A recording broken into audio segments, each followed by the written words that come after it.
Hey guys, it's Prince, and today we are looking at the Yealink T33G, and what a great phone. So, this is kind of like an entry-level slash mid-grade phone from Yealink. It's got a color screen. While it's not touch, it's a small color screen, but it's got a really good resolution on it.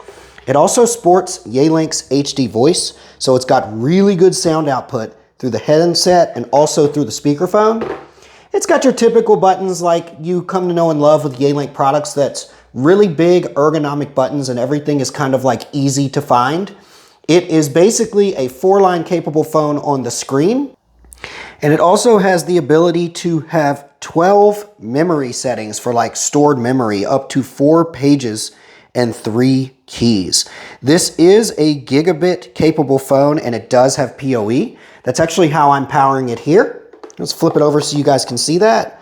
But you do have the ability to have a optional AC-DC adapter if you want to use that, or you don't have power over Ethernet or a PoE switch. Again, it's got the Gigabit port here, as I mentioned, and it also has a port for RJ non-support for a headset. So that, ladies and gentlemen, is the Yealink SIP T33G.